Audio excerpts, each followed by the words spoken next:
My name is Anna. I'm 23 years old and I live in San Diego, California. A few months ago, my best friend Mia and I decided to take a road trip up the coast. We wanted a break from the everyday grind, just the two of us, some good music, and the open road. Everything was going smoothly until one night, something happened that I'll never forget. It was around 10 p.m. We'd been driving for hours and needed gas, so we pulled into this tiny, rundown gas station off the highway. It was one of those places that looks abandoned, but somehow still operates. The only light came from the flickering neon sign, and there wasn't another car or person in sight, except for this one guy at the pump opposite ours. He was just standing there, staring at us as we pulled up. At first, I didn't think much of it. People stare sometimes, right? But this guy, there was something off about him. He looked like he hadn't showered in days, wearing an old dirty jacket, and his eyes had this weird, glassy look.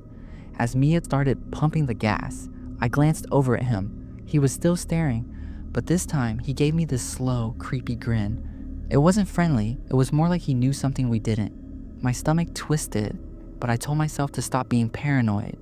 It was late, we were tired. I figured we'd just finish up and get out of there.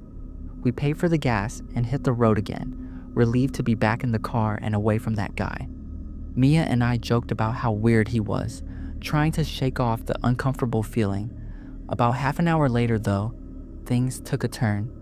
Mia was driving and I was scrolling through my phone when I noticed her grip on the steering wheel tighten.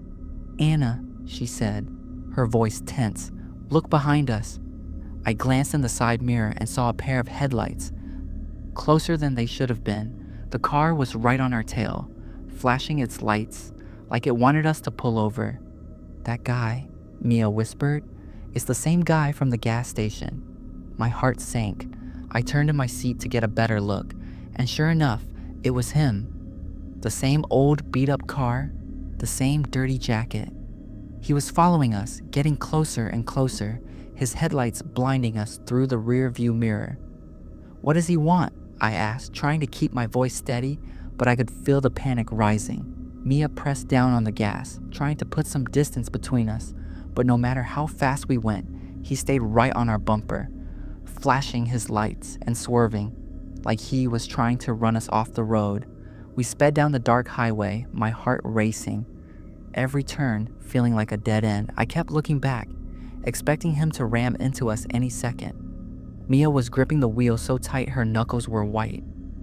I've never felt that kind of fear before, the kind where you're trapped, with nowhere to go, knowing someone is coming after you. Then, up ahead, we saw flashing red and blue lights, a police checkpoint. Without thinking, Mia floored it, speeding towards the checkpoint. As soon as the police came into view, the car behind us slammed on its brakes and swerved off the road, disappearing into the night. We pulled over at the checkpoint, both of us shaking, and told the officer what had happened. They took down some information, but without a license plate or any real evidence, there wasn't much they could do. The guy was gone. After talking to the police, we got back in the car, still shaken but relieved that it was over. At least that's what we thought. When we finally reached our motel for the night, I got out of the car to grab my bag from the trunk. That's when I saw it. There were long, deep scratches along the back of the car, right near the trunk handle, like someone had been trying to pry it open. My heart dropped. I called Mia over, and when she saw the scratches, her face went pale. We hadn't noticed them when we left the gas station, which meant that while we were inside paying for gas, that guy had been at the back of our car. He wasn't just staring at us. He'd been trying to get into the trunk.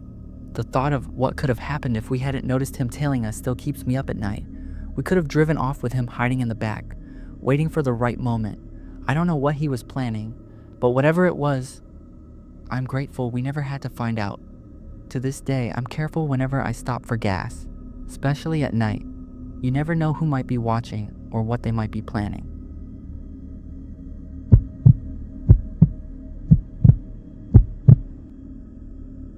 My name is Derek. I'm 28 and I live in Phoenix, Arizona. Last summer, my buddy Kyle and I decided to take a road trip through some remote stretches of highway. We'd always talked about doing a long drive with no destination, just seeing where the road would take us. Little did we know that decision almost got us killed. We were about halfway through Nevada, somewhere between nothing and nowhere. It was one of those roads where you don't see another car for hours, and there's no cell service for miles. The sun was starting to set, casting long shadows across the empty landscape, and we hadn't passed a gas station in a while. But we were still in good spirits. That was until we saw him. There was a man standing by at the side of the road, waving his arms like he needed help. At first, I wasn't sure if we should stop. I mean, it's common sense to be wary of strangers, especially in the middle of nowhere, but Kyle was always the more trusting one. "Come on, man. He probably just needs a ride," Kyle said, already slowing the car. Against my better judgment, I agreed. The guy didn't look dangerous. He was wearing a dirty jacket and jeans, his hair was messy, and he had a bit of a stubble, but he seemed harmless enough. We pulled over and he walked up to the passenger side, giving us a tired smile. "Thanks," he muttered, climbing into the back seat. "I just need to get a little further down the road." As soon as we started driving again, though, things felt off. The man kept glancing at his watch, almost obsessively. He didn't make any small talk, and his presence filled the car with this weird tension. Kyle and I exchanged uneasy looks, but neither of us said anything. After a few minutes, I noticed something else. He was mumbling under his breath. At first, I couldn't make out what he was saying, but as I focused, I caught snippets, coordinates. He was repeating what sounded like latitude and longitude numbers, over and over, like a chant. I nudged Kyle, whispering, "Do you hear that? What is he saying?" Kyle gave me a nervous glance. "Just keep driving. We'll drop him off soon." But the road stretched on, and the man in the back seat didn't seem to be in any hurry to tell us where he was going. The more he whispered those numbers, the more my unease grew. After about an hour, I couldn't take it anymore. "Hey man," I said, turning to look at him, "where exactly do you want us to drop you off?" He didn't answer right away.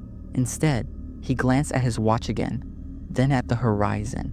His face was pale, and his eyes darted around like he was calculating something.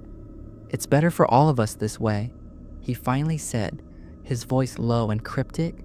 Kyle slammed on the brakes. "What do you mean by that?" he demanded, but the guy didn't explain.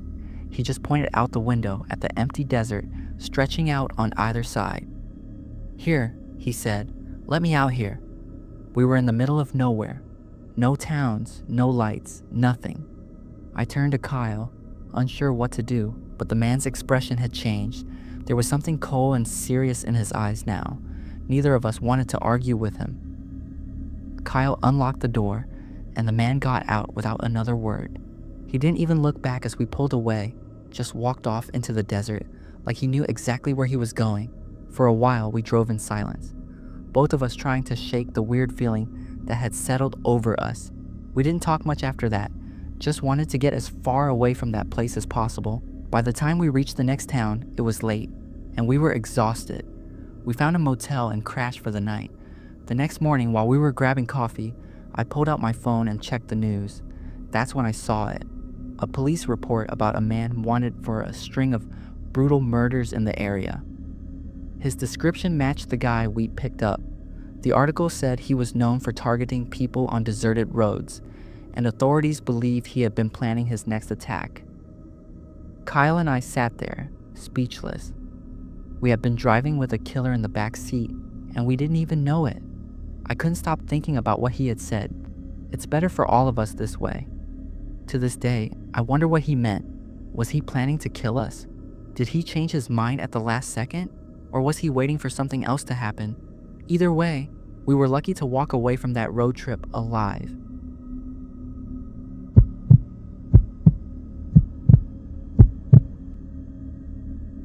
My name is Lisa. I'm 24 and I live in Dallas, Texas. Last year, my brother Alex and I decided to take a road trip just to get away for a while.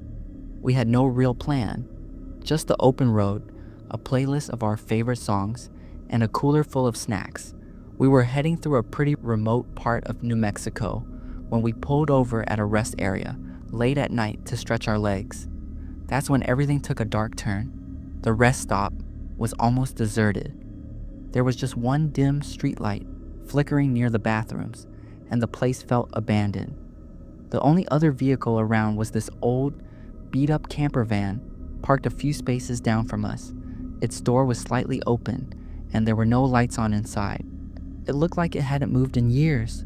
I figured someone might be inside, sleeping or resting, but something about it made me uneasy. Alex was the curious type, though, and before I could stop him, he was already walking over to the van. "Maybe someone needs help," he said, glancing back at me. I wasn't thrilled about checking it out, but I followed him anyway. When we got closer, I could see that the van was a mess. Clothes and food wrappers were scattered everywhere, and it smelled awful, like something had been rotting inside.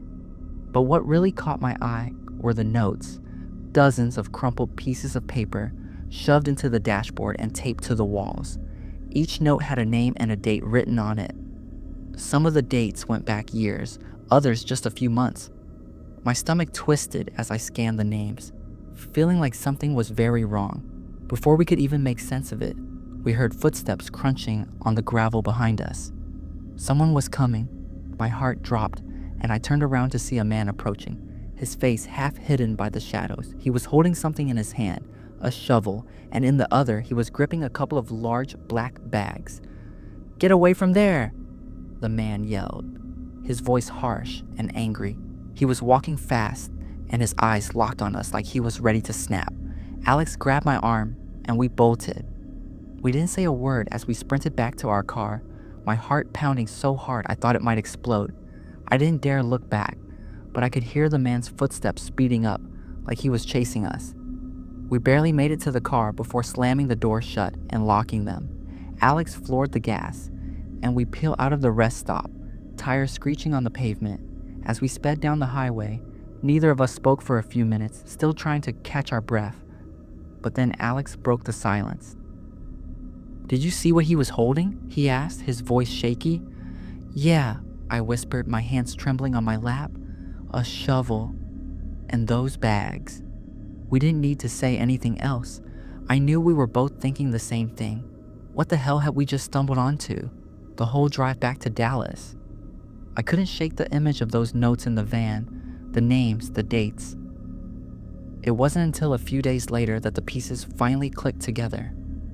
I was scrolling through the news when I saw the headline, "Bodies Found Buried Near Highway Rest Stops in New Mexico." My blood ran cold as I read the article. They had discovered several bodies buried not far from rest areas, along the same route we had taken. The investigators believed the victims had been missing for years, each disappearing around the dates I had seen on those crumpled notes. I felt sick. The man in the van, the shovel, those black bags. He had been hiding something. No, he had been burying something. We had gotten so close to something horrific. And if Alex hadn't dragged me away when he did, who knows what might have happened to us. To this day, I can't drive by a rest area without feeling that knot in my stomach. I think about those names, those dates, and wonder how many more victims were out there, buried in shallow graves along lonely highways, waiting to be found.